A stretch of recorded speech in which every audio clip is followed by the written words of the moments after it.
నమస్కారం. ఈరోజు మనం ఒక అద్భుతమైన మన దేశ చరిత్రనే మార్చేసిన స్ఫూర్తిదాయకమైన కథను ఈ విశ్లేషణ ద్వారా తెలుసుకోబోతున్నాం. సరే, ఇక ఏమాత్రం ఆలస్యం చేయకుండా నేరుగా విషయంలోకి వెళ్ళిపోదాం. మోక్షగుండం విశ్వేశ్వరయ్య. అబ్బో, ఈ పేరు వినగానే మనకు వెంటనే ఓ గొప్ప ఇంజనీర్ గుర్తుకొస్తారు కదా. కాని ఆయన ప్రయాణం పూలపాన్పులా సాగలేదు. ఆయన జీవితమంటే అంతులేని పట్టుదలకు, ఒక గొప్ప పరివర్తనకు సజీవ సాక్ష్యం. ఆయన జీవితంలోని కీలక ఘట్టాలను, అసలైన ఎలా అంతటి అద్భుతాలను సాధించారో ఇప్పుడు మనం చాలా స్పష్టంగా అర్థం చేసుకుందాం. ఒక్కసారి ఊహించండి, ఒకవైపు కర్ణాటకలోని ఒక మారుమూల గ్రామంలో పుట్టిన అత్యంత సాధారణ పేద బాలుడు, మరోవైపు చూస్తే ఏకంగా భారతదేశ గర్వకారణంగా మారిన గొప్ప ఆర్కిటెక్ట్. అసలు తినడానికి తిండి కూడా లేని ఒక పిల్లాడు దేశ నిర్మాణానికి పునాదులు వేసే స్థాయికి ఎలా చేరుకున్నాడు? ఆ దారిలో ఆయన ఎదుర్కొన్న అతిపెద్ద సవాళ్లేంటి? అసలు ఈ అసాధ్యమైన ఎదుగుదల ఎలా సాధ్యమైంది అనేదే మనమిప్పుడు లోతుగా చూడబోతున్నాం.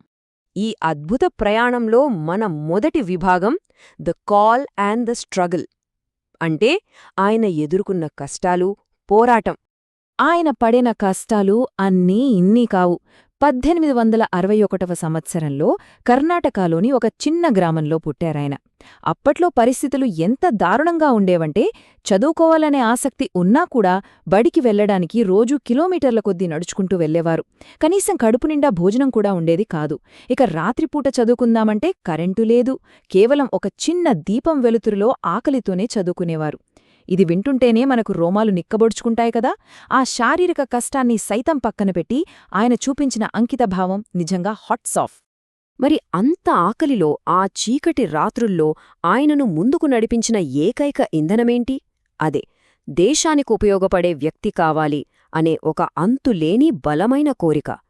తనకోసమే కాకుండా ఈ దేశం కోసం ఏదైనా చెయ్యాలన్న ఆ తపనే ఆయనను ఇంజనీరింగ్లో అద్భుత ప్రతిభ కనబర్చేలా చేసింది. ఒక లక్ష్యం పట్ల మనకు స్పష్టత ఉంటే కష్టాలు మనల్ని ఏమీ చేయలేవు అని చెప్పడానికి ఇంతకంటే గొప్ప ఉదాహరణ మరొకటి లేదు. ఇక మన తర్వాతి విభాగం ద మాస్టర్ ఇంజనీర్. వరదలను ఆపి అద్భుతమైన ఆనకట్టలు నిర్మించిన ఘట్టమిది. వరదలు వచ్చి ఊళ్లకు ఊళ్లు నాశనమవుతుంటే ప్రజలు పడుతున్న బాధలను ఆయన కళ్లారా చూశారు. చూసి ఊరుకోలేదు. ఆ వరద నీటిని కంట్రోల్ చేయడానికి అప్పట్లోనే ప్రపంచాన్ని ఆశ్చర్యపరిచేలా ఒక వరల్డ్ క్లాస్ టెక్నాలజీతో కూడిన వ్యవస్థను డిజైన్ చేశారు. ఆ దెబ్బతో ఎండిపోయిన బీడు భూములన్నీ పచ్చటి పొలాలుగా మారిపోయాయి. ఒక సమస్యను గుర్తించడం, దానికి వెంటనే ఒక సాంకేతిక పరిష్కారం ఆలోచించడం, ఆ పరిష్కారంతో నేలకు ప్రాణం పోయడం, ఇదే ఆయన అసలైన నైపుణ్యం. వేలాది మంది రైతులు. ఇక్కడ ఇది కేవలం ఒక అంకె మాత్రమే కాదు సుమా.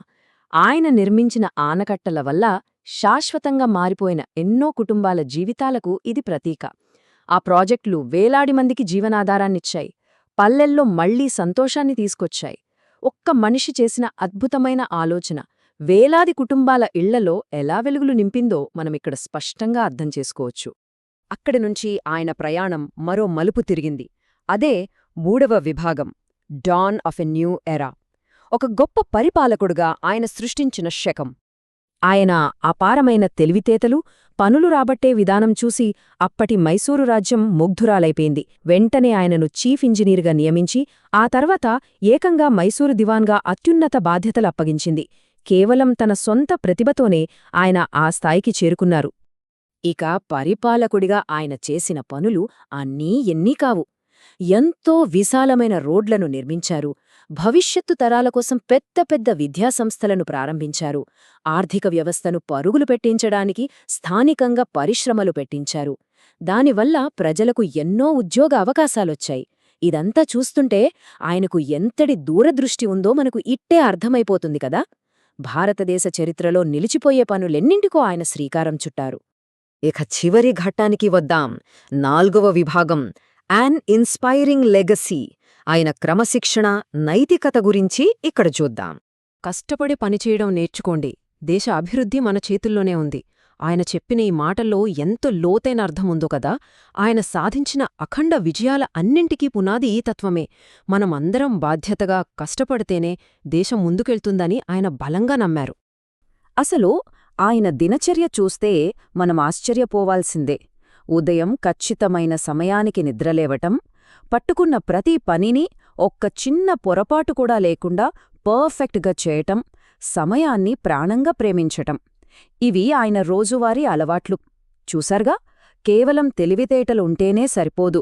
ప్రతిరోజు మనం పాటించే క్రమశిక్షణ, కఠోర శ్రమ మాత్రమే మనల్ని అత్యున్నత శిఖరాలకు చేరుస్తాయని ఆయన జీవితం మనకు కళ్లకు కట్టినట్లు చూపుతోంది. ఆ నిస్వార్థ సేవలకు, ఆ అద్భుతమైన ప్రతిభకు గుర్తింపుగా మన భారత ప్రభుత్వం ఆయనను ఏకంగా భారతరత్నతో సత్కరించింది. మన దేశంలో అత్యున్నత పౌర పురస్కారం అదే కదా. ఆయన జీవితకాలపు కష్టానికి దక్కిన ఆ గౌరవం మనందరికీ ఎంతో గర్వకారణం. ఇక సెప్టెంబర్ 15 ప్రాముఖ్యత గురించి మనందరికీ తెలిసిందే. ఆయన పుట్టిన రోజున ఆయన పడిన కష్టానికి, క్రమశిక్షణకు గుర్తుగా మన దేశం ఇంజనీర్స్ డేగా జరుపుకుంటుంది. దశాబ్దాలు గడుస్తున్నా సరే ప్రతి సంవత్సరం ఆ రోజున ఆయన జీవితం నుంచి మనం స్ఫూర్తి పొందుతూనే ఉన్నాం. ఆయన వారసత్వం అజరామరం. ముగించే ముందు ఒక్క క్షణం ఆలోచిద్దాం. తినడానికి తిండిలేని ఒక పేద బాలుడిని ఆ తీవ్రమైన పేదరికం, ఆకలి ఏమాత్రం ఆపలేకపోయాయి. పట్టుదల, క్రమశిక్షణ ఉంటే దేశానికే ఆదర్శంగా మారడం సాధ్యమైంది. మరి ఈ రోజున మన దేశాన్ని మరింత గొప్పగా నిర్మించడానికి మనల్ని వెనటిలాగుతున్నది ఏంటి? ఇది కేవలం వినడానికి ఒక కథ కాదు, మనల్ని మనం ప్రశ్నించుకోవాల్సిన ఒక చేదు వాస్తవం. ఆ నిరంతర కృషిని మనం ఎలా అలవర్చుకోవాలి అన్నది ఈ విశ్లేషణ ద్వారా మనం నేర్చుకోవాల్సిన అసలైన పాఠం. అదే స్ఫూర్తితో మనం కూడా ముందడుగు వేద్దాం. నమస్కారం.